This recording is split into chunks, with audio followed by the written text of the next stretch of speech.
আল্লাহ বলেন আমি মানুষ বানাইছি শুধু আমল করানোর জন্য। দলিল আল্লাযী খালাকাল মাউতা ওয়াল হায়াতা লিয়াবলুয়াকুম আইয়ুকুম আহসানু আমালা ওয়া হুয়াল আজিজুল গফুর।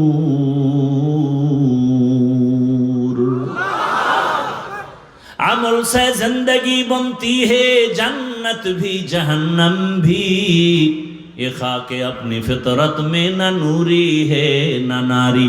আমি আপনাদের পেশের কথা কম বলি, সহজে যেন সাধারণ মানুষ আমার বয়ান বুঝতে পারে, এজন্য সংক্ষেপ সংক্ষেপ ছোট ছোট কথা দিয়ে উদাহরণ দিয়ে বুঝাই। আমারে সহজে জবাব দেন সবাই, পেশগোছের কথা নাই, সহজ জবাব দেন তো। ইশরাক, আউয়াবিন, চাষ, তাহাজ্জুদ রসুল পড়ছেন? সাহাবায়ে কেরাম এই আমলগুলো করছেন? আপনি কি সাহাবায়ে কেরামদের থেকে বড় ওলি হয়ে গেছেন? তা আপনারা কোন বেঈমানে বলল যে আমল লাগে না? কোন বেঈমান? আল্লাহ কায় আমলের জন্য পাঠাইছে। কোন আল্লাহর দুশমন আপনাকে কানের মধ্যে আওয়াজ দিল যে আমল লাগে না? অথচ যার যত আমল ভালো তার ইমানের পাওয়ার ভালো।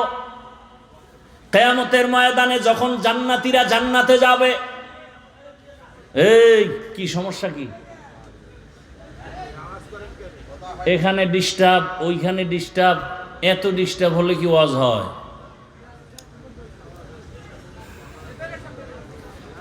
আল্লাহ একবার আনছে, আর কবে আনবে জানি না। আল্লাহ হেফাজত করে। এখানে সব ফেরেশতা, সবাই যদি ফেরেশতা তো মোবাইল আড়াইকা।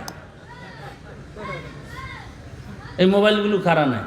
ফেরেশতারা তো নিত না, ওরা তো মোবাইল চালায় না। চিন্তা করতে পারেন কেমন মায়ের কুসন্তান যে একটা বেহেশতের বাগানে এসে মোবাইল নিয়ে যায়। আমাকে আর অল্প টাইম 5-10 মিনিট কথা বলার সুযোগ দিবেন আপনারা? এটা মুখস্থ করে বয়ান করা যায়, একটা লাইনে কথা বলতেছি, ফট করে ডিস্টার্ব শুরু হয়ে গেছে। কি কথা বলতেছিলাম তো ভুললেও গেছি। কি বলতেছিলাম?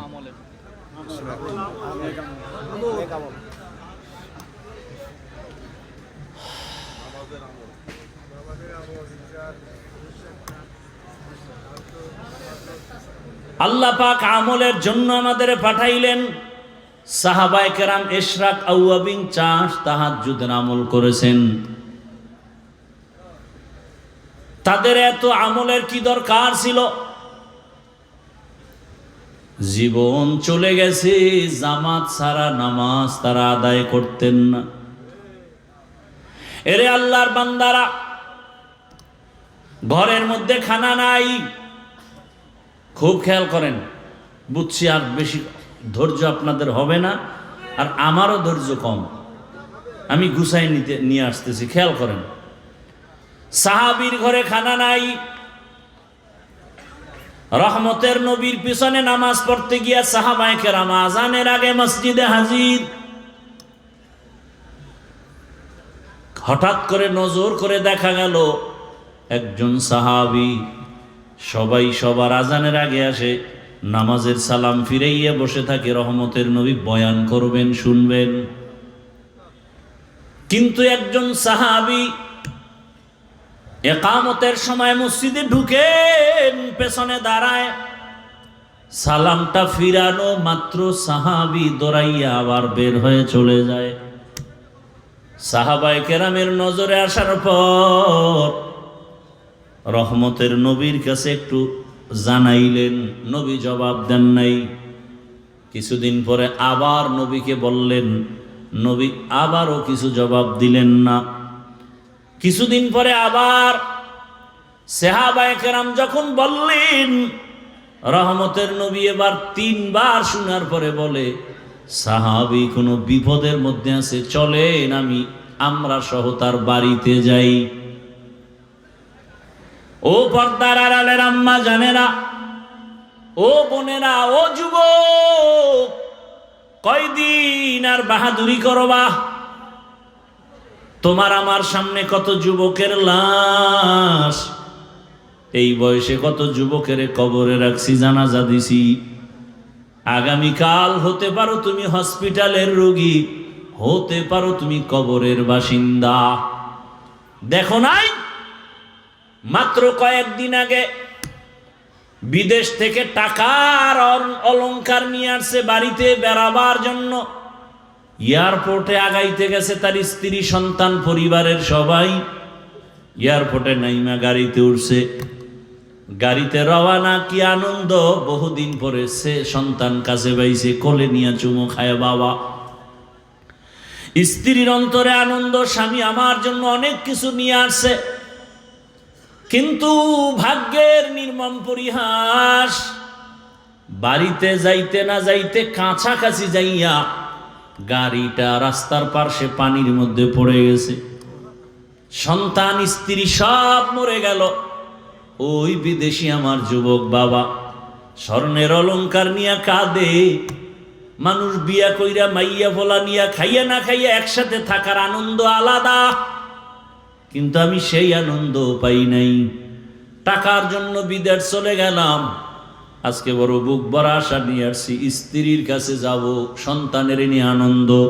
কিন্তু আমার কপাল কেন এত খারাপ, আমার হাতের উপরে আমার বাচ্চাটা মরিয়া গেল, আমার চোখের সামনে স্ত্রী মরে গেল। এই কি কপাল! এই কয়দিন আগের ঘটনা না, খবর নাই। এমন একটা দিন নাই যে যুবকের লাশ পানির মধ্যে দেখা যায় না, গাড়ির নিচে দেখা যায় না, ঘুমের বিছানায় দেখা যায় না। ওরে বান্দা, পালাবি কই? পালানোর কোনো সুযোগ নাই, হয়তো মরবি, না হয় তোরে পিটাইয়া মারবে। এমন এক দুনিয়ার জমানা পাল্টাইয়া গেছে, এখন মরা লাগে না, পিটাইয়া মারে। দুশ্মন লাগে না, তোর আপন বন্ধু তোরে মারবে।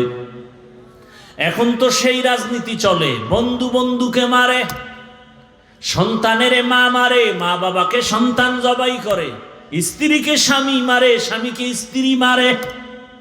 সেই রাজনীতি চলতেছে, বিচার নাই। 15 বছর জেলখানায় হাজত খাটার পরে মহামান্য আদালত 15 বছর পরে কয়েকদিন আগে রায় দিয়া কয় তোমার জীবনে কোনো দোষই নাই। তাহলে 15 বছর জেলখানায় কেন ঢুকাইলা? এই বিচার কোন দিন এই জমিনে ইনসাফের সাথে হবে? মিথ্যা মামলা দিয়া দিছে আর গ্রহণ করে নিল। মিথ্যা মামলা নেয় আর অন্যায়, বাস্তব অন্যায়ের মামলা অনেক সময় টাকা খাইয়া নেয় না। বড় কঠিন হালাত। বলারও মানুষ নাই, শোনারও মানুষ নাই, বিরোধিতা করার মানুষের অভাব নাই। বড় কঠিন। আল্লাহ বলেন নেক আমল করো, যত পারো আমল চালিয়ে যাও, ইখলাসওয়ালা আমল। ইখলাস কবে আসবে? সেই দিন করবো, কা হবে না? চালাও, আমল চালায় যাও। আমল করতে করতে এক সময় যদি সেজদাটার মধ্যে ইখলাস চলে আসে, কান্না চলে আসে, এক সেজদা জান্নাত ওয়াজিব হয়ে যাবে, 1000 সেজদা আসমানে কবুল হতে হবে না। এই জন্য সাহাবায়ে কেরাম আমল করতে করতে বেকারার। রহমতের নবী বলেন চলো সাহাবীর বাড়িতে যাই ফজরের নামাজের পরে। রহমতের নবী সাহাবাদের নিয়ে ওই সাহাবীর বাড়ির দরজা, বাড়ি বাড়ি না ঘর, এখন তো আমাদের বাড়ি দোতলা তিনতলা বিল্ডিং করা, তখন খেজুর পাতার ছাউনি দিয়া 2 জন মানুষ থাকার মতো একটু জায়গা ছিল, ঘর।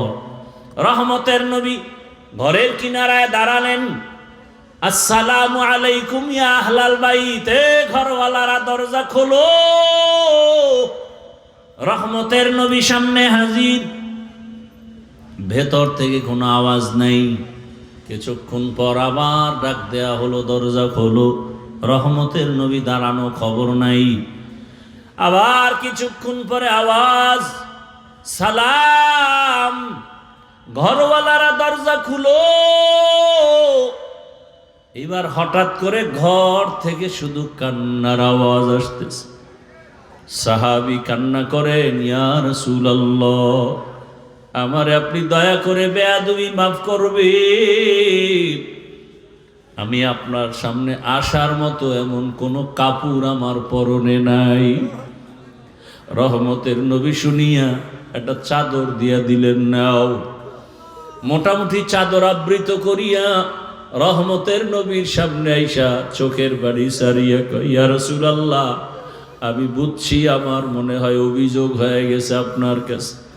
আমি ইকামতের সময় যাই, সালাম ফিরানো মাত্র চলে আসি, আমার কলিজায় ব্যথা, আমি আপনাকে সময় দিতে পারি না, বয়ান শুনতে পারি না। আমারে আমার আল্লাহ তো গরিব, আল্লাহ আমাকে এত গরিব বানাইছেন, ঘরের মধ্যে আমার স্ত্রী আর আমি দুইজন মানুষ, দুইজনে মিলে একটা কাপড়, ঘরের ভিতরে একটা গর্ত বানাইছি, আমার স্ত্রীটাকে গর্তের মধ্যে রাইখা কাপড় পরে আমি দৌড়াইয়া নামাজের পিছনে দাঁড়াই। সালাম ফিরানো মাত্র আবার দৌড় দেই, আইসা আমি নিজে গর্তের মধ্যে ঢুকে কাপড় দেই, বিবি যাও তুমি নামাজ আদায় করো। এইভাবে করে করে আমি সংসারের মধ্যে সময় কাটাইয়া, যত কষ্ট হোক আমি আমার মাওলার হুকুমের বাইরে চলি না। সাহাবায়ে কেরামদের চোখে বাণী, রহমতের নবীও কান্না। রহমতের নবী বলেন, ও আরশে আজিমের মালিক, তুমি তাকাইয়া দেখো, কুদরতের নজর দাও, তোমার এই সাহাবী, তোমার বান্দা আমার মুহাব্বতের সাহাবী, এত কষ্টের ভিতরও তোমাকে ভুলে না। আল্লাহ, তোমার কাছে আমি রহমতের নবী দোয়া করি, তুমিও আমার এই সাহাবী তোমার বান্দাকে ভুলিয়া যাইও না। আর আপনারা একটু কিছু না হইতেই গ্রামীণ ব্যাংকে দৌড়ান, একটা চায়ের দোকান দিবেন, তাও সুদের টাকা লোন উঠাইয়া দেন। ওরে সুদের সাথে যারা জড়িত তারা 24টা ঘন্টার সেকেন্ডে সেকেন্ডে গর্ভধারিণী মায়ের সাথে জেনার গুনাহ হচ্ছে, খবর নাই। সুদের সাথে যারা জড়িত তাদের নামাজ হবে না, রোজা হবে না, মোনাজাত কবুল হবে না, তেলাওয়াত হবে না। আল্লাহ কোরআনে স্পষ্ট বলছেন, তোমার সাথে আমি যুদ্ধ করার জন্য রেডি। এরে আল্লাহর বান্দারা, আল্লাহর সাথে মোলাকাতের ইচ্ছা যাদের আছে তাদের জন্য করণীয় নেক আমল। সতর্কবাণী, শিরিক করা যাবে না। শিরিক মানে কি? বলে আল্লাহর মতো আল্লাহ আছে মনে করা শিরিক, আল্লাহর ক্ষমতার মতো কারো ক্ষমতা আছে মনে করা শিরিক, আল্লাহ পাকের হুকুমের মতো কারো হুকুম মানতে হবে এই ভাব নেওয়া শিরিক। দুনিয়ার কারো হুকুম আমার আল্লাহর হুকুমের সমান না। আল্লাহর হুকুম যেই গুরুত্ব দিয়া মানি, অন্যের হুকুমে গুরুত্ব দেয়া যাবে না। আল্লাহর স্পেশাল কিছু গুণ আছে, এই গুণটা অন্যের মধ্যে আছে মনে করার নাম শিরিক। যারা শিরিক করবে তারা মুশরিক, মুশরিকদের জন্য জান্নাত হারাম।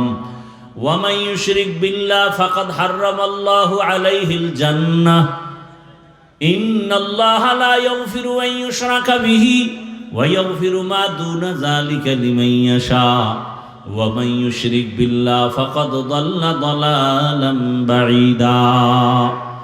শিরিক করা যাবে না, নেক আমল সারা যাবে না, তবে ইখলাসের সাথে আমল করো। এত বয়ান করার পরও কেন আমল হয় না রে বাবা? এর কারণটা খুঁজে বার করছেন নি? হুজুরেরা বয়ান করে, তাবলিগের বয়ান, পীরের বয়ান, জুমার বয়ান। এখানে আমরা যারা বসে আছি সবাই আমরা মুসলমান। আমি তো মনে করি আপনাদের আল্লাহ আমার আল্লাহ দুইজন। কয়জন? একজন। আপনাদের নবী আমার নবী আলাদা না এক? আপনাদের কোরআন আমার কোরআন, ভালো করে স্বীকার করেন, তাল মিলাইয়েন না। আপনাদের কাবা আমার কাবা, আপনাদের কালেমা আমার কালেমা, আপনাদের ধর্ম আমার ধর্ম, আপনাদের নবী আমার নবী। দুনিয়াতে আসছি সিস্টেম নাকি আপনারা লুঙ্গি পরে আসছেন?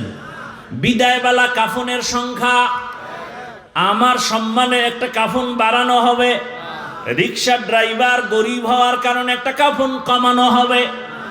আমাকেও 3টা কাফন, আপনাকেও 3টা কাফন দেয়া হবে, কালার হবে আলাদা। আমি হুজুরদের কালার একরকম, আপনাদেরটা আর এক রকম। হ্যাঁ, কাফনের উপরে লেখা থাকবে বড় হুজুরের লাশ, টাকাওয়ালার লাশ, কবরের সাইজও এই দিকের মানুষের কবর একটু বড় না সব সাইজ এক। কবরে প্রশ্ন হবে 3টা আলাদা। আমাদের প্রশ্ন একরকম, আপনাদেরটা আর এক রকম। ও বাবারা, ও যুবকরা, ও মা বোনেরা, ভালো করে বুঝেন, আপনার আমার আল্লাহ এক, নবী এক, কোরআন এক, কাবা এক, ধর্ম এক, কালেমা এক, কাফন এক, কালার এক, কবর এক, প্রশ্ন এক। তাহলে আপনাকে বয়ান করব কেন? বয়ান তো করব তাদের যারা আল্লাহ চিনে না, কোরআন হাদিস বুঝে না। হিন্দুদের বয়ান করব, খ্রিস্টানকে করব, ইহুদিকে করব। আপনারা কোরআন হাদিস বুঝেন, এরপর আপনাকে বয়ান কেন? কেন না? আপনার পিছনে ঘুরতে ঘুরতে সংসারের খবর নাই। সব আলেম, ছেলে মেয়ের খবর নেওয়ার সময় নাই। সবাই আপনাদের নিয়ে ফিকির করে কিভাবে উম্মতকে লাইনে নেওয়া যায়, কিভাবে একটু নামাজি বানানো যায়, কিভাবে দাড়িওয়ালা বানানো যায়, কিভাবে হালালওয়ালা বানানো যায়, কিভাবে সুদ মুক্ত করা যায়, ঘুষ মুক্ত করা যায়। এই ফিকিরে সব আলেমরাই সময় ব্যয় করে। এরপরও কেন টুপি পরেন না? বুঝি না, বুঝি না, আমি কি ভুলে আছি? ওরে আপনি মুসলমান, আমি মুসলমান, কিন্তু কেমন হালাত দেখছেননি? আমি হাফিজুর রহমান টুপি খুলতে চাই না, আর আপনি কেমন মুসলমান টুপি দিতেই চান না। আমি কেমন মুসলমান দাড়ি কাটতে চাই না, আপনি কেমন মুসলমান যে দাড়ি রাখতে চান না। আমি কেমন মুসলমান যে নামাজ ছাড়তে চাই না, আপনি কেমন মুসলমান নামাজ পড়তে চান না।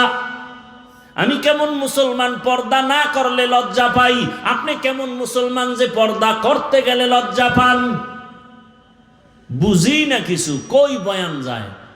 আরে আল্লাহর বান্দারা, আমি হালাল না খাইলে না খায়া থাকবো, আর আপনার কাছে হালালের বয়ান ভালোই লাগে না। হুজুর আপনারা কি আমাকে কিছু দিছেন নি? এত বড় কথা কন কেন? আমরা যেভাবে চলতেছি চলি, গ্রামীণ ব্যাংক থেকে লোন, এরপরে চায়ের দোকান, এরপরে বাড়ি গাড়ি, পরিণাম ফল বড় খারাপ। আসলে এত বয়ানের পরেও কেন মানেন না? অথচ আবার আপনার লাইনের জীবনে মাদ্রাসায় যায় নাই, আলিফ বাতা পড়ে নাই। আপনাদের লাইনেরই জেনারেল লাইনের মানুষ, যুবক, স্কুলে পড়ে, কলেজে পড়ে, 5 ওয়াক্ত নামাজ পড়ে। সাক্ষী দেন। সত্য কথা বলতে তো টেনশন কেন? আছে? আপনার বিবেকরে প্রশ্ন করেন, আপনি পারেন না কেন? আপনার মতো যুবক র্যাব, আর্মি, পুলিশ, বিডিআরের চাকরি করে, নামাজি দাড়িওয়ালা নাই? আপনার বিবেকটাকে জিজ্ঞাসা করেন, আপনি পারেন না কেন?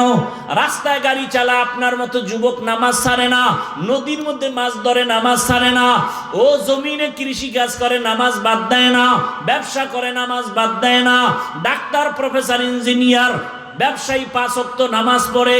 আমি হুজুর হইতে বলি নাই। বলেন আপনার লাইনের যুবক যদি নামাজ পড়ে, ব্যবসা করে, নামাজ পড়ে, চাকরি করে, নামাজ পড়ে, কলেজে পড়ে, আপনি পারেন না কেন বলেন? হুজুর বাদ দেন, আপনাদের লাইন দিয়ে জবাব দেন। আসলে আপনি আমার মাওলাকে চিনেন নাই। যে যাকে চিনে না সে তাকে মানে না, যে যাকে চিনে সে তাকে মানার মতো মানে। বলে কেমন মানে? জীবনটা দিতেও রেডি হয়ে যায়। নেতারে চিনছেন, নেতার জন্য জীবন দিতে লাঠি মিছিল করেন। নেত্রীকে চিনছেন, নেত্রীর পক্ষ নিয়ে লাঠি মিছিল করেন। ঠিক নি? আল্লাহকে চিনলে তো আপনি পাগলের মতো হয়ে যাইতেন। আপনি নামাজ ছাড়তে পারতেন না, পর্দার লঙ্ঘন করতে পারতেন না। আসলে আল্লাহকে চিনতে পারেন নাই। আল্লাহ যে কত দয়ার মালিক। কণ্ঠ দিয়ে কথা বের হচ্ছে, বলে এটা কোন সরকার বের করে, এই মেশিন কোথায়, এই কথাগুলো কোন মেশিন থেকে বের হয়? পাইছেননি মেশিন? গাল ব্যথা করে, ঠোঁট ব্যথা করে, কপাল ব্যথা করে, জিহ্বা ব্যথা করে না। লবণের ফ্যাক্টরি থেকে তেল বের হয় না, তৈলের ফ্যাক্টরি থেকে লবণ আসে না। আর আমার আল্লাহরে চিনেন না। একটা মায়ের থেকে 10টা সন্তান আসছে, 10 জনার চেহারা 10 ভাবে। দেখছেন নি? কণ্ঠের সাথে কোনো মিল নাই, এরে বান্দা তাকাও, বিশাল, এটি কি গাছ? এইটা কি গাছ? কাঁঠাল গাছ। দেখছেন নি? এই গাছটারে টুকরা টুকরা করে দেখো তো, 2-4টা কাঁঠাল পাওনি? হ্যাঁ, অথচ এটার থেকে কি পরিমাণ কাঁঠাল আস্তে আস্তে বড় হয়, ভেতরে কোষ কত মিষ্টি, যেটা চিনির সাথে মিলবে না। মিলবে? এ আল্লাহর বান্দা, চিনো আমার আল্লাহ কেমন?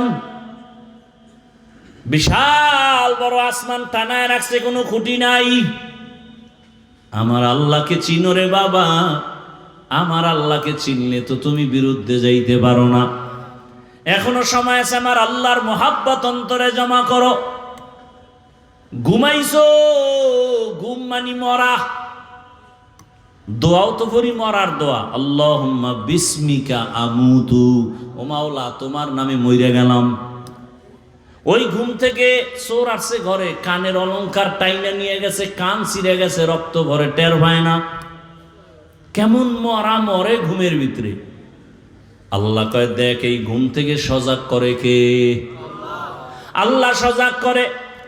মশারি দিয়া মশা ঢুকছে, কানের সামনে গান গায়। কানের ছিদ্র মশারির ছিদ্র থেকে ছোট না বড়? মশারির ছিদ্র দিয়া মশা ঢুকছে, কান দিয়া ঢুকে না কেন? ওখানে তোর আব্বা বৈশা বৈশা পাহারা দেয়। আমার মাওলারে চিনো? আমার আল্লাহ ফেরেশতা লাগায় দিছে। আমার বান্দা সারাদিন ব্যবসা চাকরি করেছে, ফেরেশতা পাহারা দাও, মশা যেন ভেতরে গিয়া কষ্ট না দেয়। এরে আল্লাহর বান্দারা, আল্লাহর দেওয়া পানি, আল্লাহর দেওয়া বাতাস, আল্লাহর দেয়া সূর্যের আলো, জমিনের ফসল খাও, ফল খাও, ফসল খাও, গাছের ফল। আল্লাহকে চিনো না রে বান্দা? ওই সমুদ্রের মধ্যে মাছ যদি আল্লাহ কইতে ধরা দিবি না, কোনো আদম সন্তানের ক্ষমতা ছিল না মাছ ধইরা নিয়ে আসবে। গাভীর থেকে 20 কেজি দুধ বের করছো, কালকে ওলানটা কেটে দাও, এরপরে দেখো তো 1 কেজি পাওনি গরুটার ভিতরে, পাবেন? বড় কঠিন হালাত। যেই গাভী 20 কেজি দুধ দেয়, ওটারে জবাই করো, 1 ফোঁটা দুধও পাইবা না। আমার আল্লাহকে চিনো? এত সুন্দর চেহারা দিছেন যিনি, তিনি আমার আল্লাহ। এত সুন্দর আমি হাঁটতে জানতাম না, আল্লাহ আমাকে হাঁটার শক্তি দিছেন। দুনিয়াতে আসছি, দাঁত নাই, দাঁত দিলেন। আব্বা আম্মা কোনোদিন দোয়াও করেন নাই, আমাকে শক্তি দান করলেন, কথা বলার শক্তি। দুনিয়াতে আসিয়া মা বলে ডাকতে পারি নাই, আল্লাহ পাক আস্তে আস্তে কথা বলার শক্তি দিলেন। আল্লাহ টাকা পয়সার মালিক বানাইলেন, আল্লাহ সম্মানের চেয়ার দান করলেন। ও বান্দা, আমার আল্লাহকে চিনিয়া এখনো কি তওবার দরজায় ফিরবা না? অন্তরকে শুধু এতটুকু বুঝাও যে আমি মাওলানা মুফতি মুহাদ্দিস হতে বলি নাই, বরং আমি যুবকদের বলে গেলাম, ও যুবকেরা, স্কুলে পড়ো, কলেজে পড়ো, চাকরি করো, ব্যবসা করো, ডাক্তার হও, ইঞ্জিনিয়ার হও, প্রফেসর হও, এসপি হও, ডিসি হও, ওসি হও, দোয়া করে গেলাম দিল থেকে। তবে অনুরোধ হলো, বেয়াদব হইও না। বলবা হাফিজ ভাই বেয়াদব হব না মানি? অর্থাৎ 3 জায়গায় বেয়াদবি করবা না, করলেই মরার আগে কপাল শেষ, জীবন শেষ। মরবি না, বিছানায় ধুকে ধুকে কাঁদবি। 1 নাম্বার জায়গা মা বাবা, 2য় জায়গা বেয়াদবি করা যাবে না শিক্ষক, 3 নাম্বার জায়গা ওলামায়ে কেরাম মুরব্বী। এই 3 জায়গায় বেয়াদবি করলে মরার আগে জীবনটা পঙ্গু হয়ে যাবে। হাত উঠায় বলা লাগবে না ওরে শেষ করো।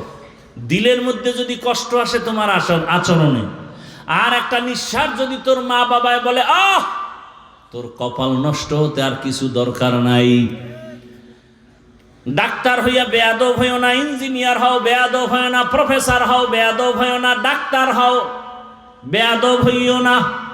বরং এই 3 জায়গা থেকে দোয়া নাও, মা বাবার দোয়া, শিক্ষকের দোয়া, উলামায়ে কেরামের দোয়া নিয়া নবীর আদর্শ মতো চলো। তোমার মতো যুবক যদি স্কুল কলেজে পড়িয়া নামাজ পড়ে, তুমি পারবা না কেন? এলাকার মা বোনেরা, আপনার মতো মা কত বোন এই এলাকায় কি নাই? নামাজ পড়ে, পর্দা করে, স্বামীর মাল হেফাজত করে, মোবাইলে সময় নষ্ট করে না। আম্মা জানেরা একটু চিন্তা করেন, আপনারা কেন পারবেন না? আপনার সন্তানকে যদি আদর্শ ডাক্তার বানাতে চান, আপনাকে আগে আদর্শওয়ালা হতে হবে। কারণ গাছ ভালো হলে ফল ভালো হবে, মা বাপ ভালো হলে সন্তান ভালো হবে।